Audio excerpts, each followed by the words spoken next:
जय श्री राधे। पति पत्नी बरामदे में बैठे हुए थे, खाना वाना खा के आराम से बातें कर रहे थे। तब तक छोटी बहू का फोन आ गया। सासू माँ ने फोन उठाया तो बहू ने बड़े प्यार से बोला कि माँ कुछ दिन के लिए हमारे पास भी आ जाइए, हमें भी सेवा का मौका दे दीजिए। सासू माँ बड़ी खुश हुई कि हमको बहुत भाग्यशाली हैं जो हमको इसी बहुएं मिली। उनके 2 बेटे थे, बेटियां नहीं थी। तो थोड़ी देर में फिर छोटी बहू का भी फोन आ गया। उन्होंने ससुर जी से बात की, ससुर जी से कहा कि पिताजी कुछ दिन के लिए माता जी को भेज दीजिए और हमको भी सेवा का मौका दे दीजिए। ससुर ने कहा कि देखो भाई, हम इनके बिना तो मेरा काम चलता नहीं, क्योंकि मैं तो इनके अधीन हूँ। मेरा सारा काम यही देखती है, अगर ये नहीं है तो मैं कुछ नहीं कर पाऊंगा। बुढ़ापे में क्या मैं हमसे रोटी बनवाऊंगी? बेटा ऐसी कोई बात नहीं है, अब थोड़े दिन रुक जाओ, 6 महीने बाद हम रिटायर हो रहे हैं, फिर आते हैं, सेवा का मौका पूरा मिलेगा, आप लोग सेवा करिएगा। वही रहेंगे, अपने बच्चों के साथ ही रहेंगे, यहाँ अकेले हम क्या करेंगे रिटायरमेंट के बाद। सासू माँ पत्नी उनकी बहुत खुश थी और अपने पति से कहने लगी कि देखो हम कितने भाग्यशाली, हमारी दोनों बहुएं हमसे कितना प्यार करती हैं। ससुर जी ने कहा कोई बात नहीं भाग्यवान, अभी दूध का दूध पानी का पानी हो जाएगा, 6 महीने बस बचे हैं हमारे रिटायरमेंट को। मुझे ये नहीं लगता है कि जो बेटे अपनी दुनिया में मस्त रहते हैं, सिर्फ आखिरी महीने की आखिरी तारीख को हमको फोन करते हैं पैसे के लिए, याद दिलाने के लिए, जो कि मैं उनके मकान का जहां रह रहे हैं उसका किराया मैं देता हूं, उसके बाद वो कभी मुझसे पूछते भी नहीं कि पापा कैसे आप हो या मम्मी कैसी हैं। वो उन बहुओं को इतना प्यार हमसे क्यों उमड़ रहा है, ये 6 महीने के बाद पता चल जाएगा। रिटायरमेंट हो जाए फिर समझ में आ जाएगा, तब इनकी असली सेवा असली प्यार समझ में आएगा। उनकी पत्नी कहती नहीं जी ऐसी कोई बात नहीं, हमारे बच्चों को हमने ऐसे संस्कार नहीं दिए। तो बुजुर्ग ने कहा संस्कार हम नहीं देते हैं, संस्कार इनको इनका स्वार्थ देता है। हमारे संस्कार तो ये जिस दिन हमारे अंडर से ये बाहर निकलते हैं उसी दिन इनका संस्कार बदल जाता है। हमारा संस्कार बस जब तक ये हमारे पास रहते हैं तभी तक रहता है।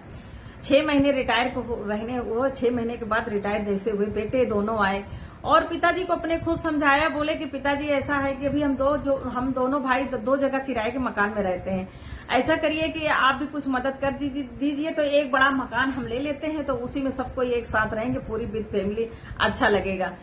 सास ससुर भी बड़े खुश हुए, माता पिता बड़े खुश हुए कि अच्छी बात है, पूरा परिवार विद फैमिली एक साथ रहेंगे तो अच्छा लगेगा, कम से कम अब बुढ़ापे में परिवार के साथ रहेंगे, खुशियां मिलेंगी। बहुत खुश हुए, बोले ठीक है बेटा कोई बात नहीं।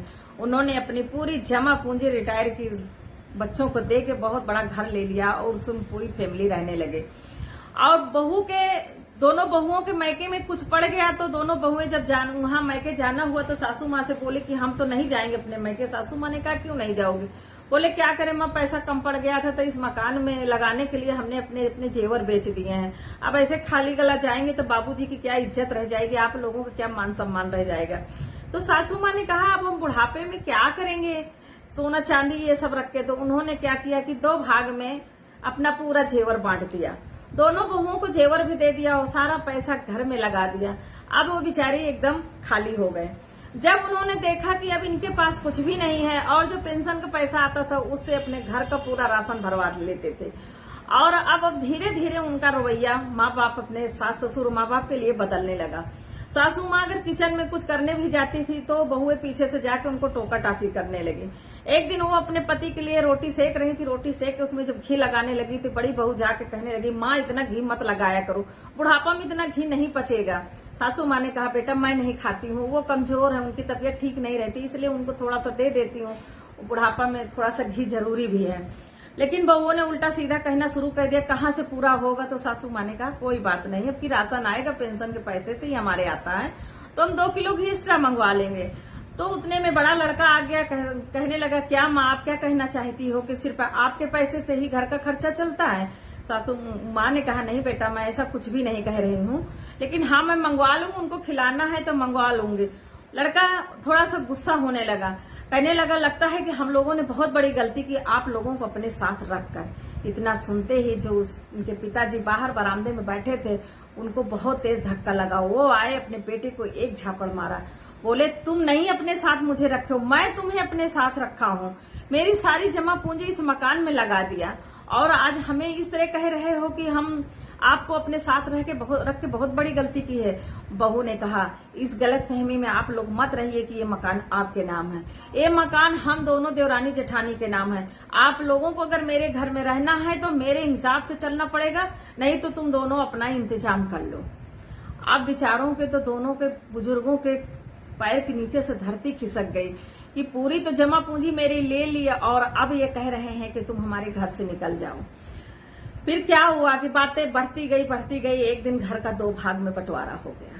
घर का बंटवारा हुआ, बीच में दीवार खिंच गई। उसके बाद फिर मियाँ बीवी का भी, माँ और पिताजी का भी बंटवारा कर दिए कि 2 महीने उनके पास रहेंगी, 2 महीने उनके पास रहेंगे। और पिताजी को एक छोटा सा बाहर कमरा दे दिए, बोले अब आप यहीं आराम से रहिए, माँ के साथ अपना सामान वहीं रखिए।